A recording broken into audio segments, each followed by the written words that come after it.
Welcome to the Ask JT podcast, where we simplify tax, finance, and business decisions for UK business owners. I'm Justin Turner, an accountant, business owner, and author. I'm going to share practical advice and help you run your business more efficiently and keep more of what you earn. Hi, it's Justin from Ask JT, and in today's episode, I want to cut through the noise and focus on some big upcoming changes to the apprenticeship system. This is going to affect employers, training providers, and also future professionals as well. It's really, really important that we get ahead of these, because while some of these changes are still under consultation, some of them, yes, they are approved, but you need to be aware of them now. Factoring in apprenticeship funding is not something that we kind of do overnight, because it's part of our longer hiring strategy.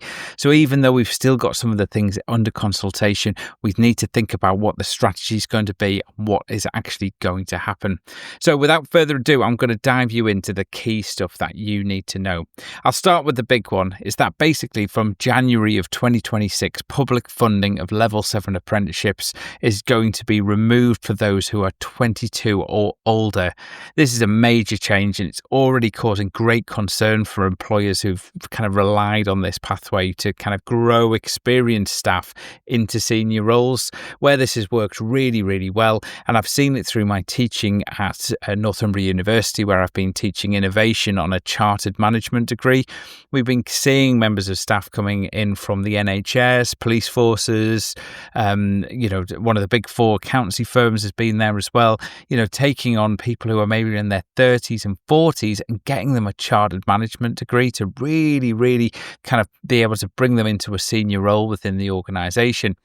In my own business as well, this is a problem. My colleague Kimiko, she joined us when she was 22, so we wouldn't have been able to put her onto a kind of a level 7, which is a chartered kind of accountancy qualification, if this had been in. What's particularly important is that we need to kind of think now about what we're doing. So what I'm trying to do with, I've got a member of staff who is just finishing a level 3 AAT qualification.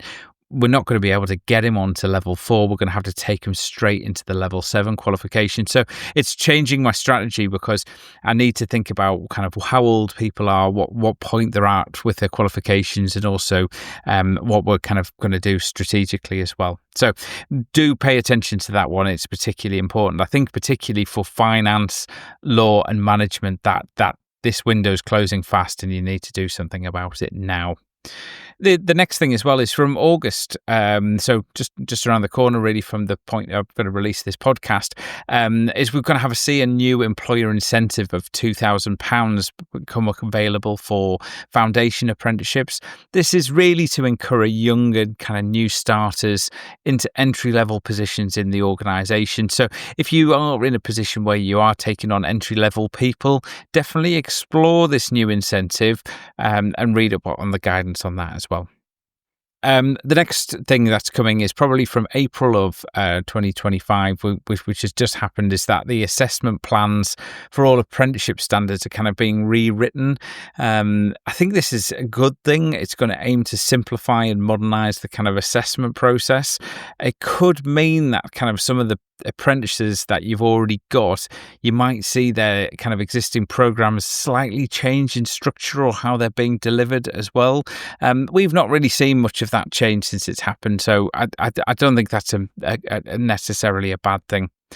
The next one that's happening is the minimum duration of apprenticeships. This is being reduced. It had said it was a 12-month minimum, and this has been relaxed. I think this is a brilliant thing to have happened. We were finding, people going on to AAT level 2, which is the Association of Accounting Technicians, the very sort of basic qualification in accountancy. That was needing to take 12 months, which is in the past, this was all fine. But again, they seem to have gone back to what they were doing previously, and apprenticeships now can run as short as a 8-month period. So I think that's a really, really good thing. So you might have a member of staff thinking, I might not bother because it's going to take so long. Actually, no, it's not. It's going to only take 8 months, which is actually a really good thing. I think you can upskill staff in a kind of a shorter time period. That's a good commercial thing as well. Another thing as well is, this is a more subtle point, is that prior learning as well is going to come into kind of the assessment of apprenticeships as well. So if an apprentice has got prior experience or qualifications, providers are going to be able to formally assess that and potentially reduce the amount of content or cost accordingly. We don't know how that's going to work exactly, but we'll have to see as well. I think just to kind of summarize those kind of key things as well is, with apprenticeships, every time there's a change to the legislation, you've got to think about kind of what you're doing with them. My accountancy firm, Orange Umbrella, we've used apprenticeships really, really effectively. We've brought people in, starting them at level 2, moving to 3, 4. Then we tend to do that through the AAT route, the Association of Accounting Technicians. AAT level 4 is a wonderful qualification, really, really well respected. A lot of people recognise it as well. And then what we were doing is moving them on to a level 7. Part of that process of doing it that way is sometimes you've got a member of staff or an apprentice who's not really sure about it. So they don't really want to commit to a level 7 qualification on day one. And I get that completely. I came into my career late. I think it was at 29 I found a career in accountancy. And I think that illustrates the point, is actually sometimes it takes a while for people to find out what they want to do. Introducing them at a nice level 2, or, being able to get them up to level 4, that's a really great thing to be able to offer, rather than forcing them in at level 7. Level 7 is a really challenging program. It's a really well respected, it's high qualification. Becoming a chartered accountant is ultimately where these kind of apprentices are going.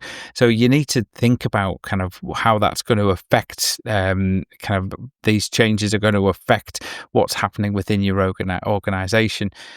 Ultimately, I mean, for me, apprentices, it's a great strategic move within our business, because you do get long-term staff retentions. You tend to, what I find, a better cultural fit as well. And I think you do get a good return on investment as well. We give a kind of a day's paid day release. So someone comes in, they go on a full salary. We offer them study time, giving them time off. We cover those exam fees. We give them mentoring. It's, at the very beginning of the program, it's a very costly thing for the organisation to do, because you've got someone who's got no experience. You're paying them a full-time wage. You're giving them some study time. But actually, that comes back to you. They give it back to you. And that's what I've always found with employing apprentices, is that does really happen, and it works really, really well. So what should you be doing now, after I've said all of that? Is that I think you need to audit all of your current apprenticeships. Right, who's enrolled in your organisation? Who might be eligible for level 7 that we might want to get on there? Maybe they're over the age of 22. And also having a look at kind of any training that you could bring forward. So you've got planned training, but actually could we bring it forward before January 2026. Have a look at who else in your organisation might be wanting to, you might want to upskill out who is over the age of 22, and get them enrolled now. The second thing is go and speak to your training provider. I'm giving you the quick overview that you can have a quick listen on the drive into work about what's going on with apprenticeships. I'm not an apprenticeship training provider. I can only speak from my own experience and kind of what I've seen on the government website in order to kind of do my research to record this podcast.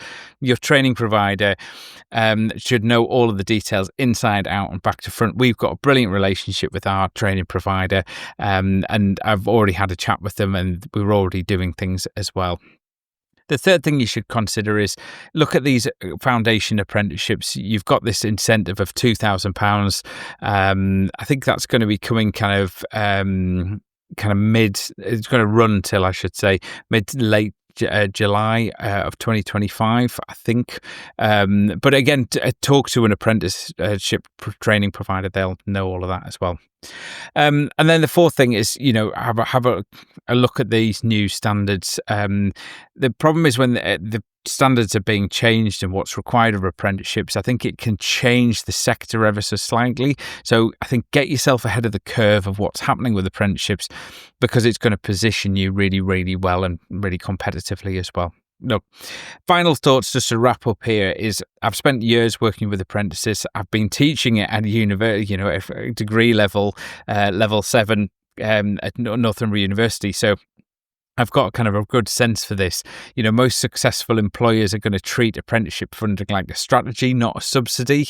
You've got to use what you've got available, and you've got to use what's available or what's going to happen smartly as well. And again, don't forget about apprenticeships as well, because I still think they've got a really, really great place and a great part to play in kind of building up small business as well. Go speak to your apprenticeship provider, and I hope that has alerted you to the changes that are coming with apprenticeships, and I look forward to catching you in the next episode. Thanks, bye. Thanks for listening to the Ask JT podcast. Subscribe for a weekly episode, and if you found this useful, share it with a fellow business owner who might benefit.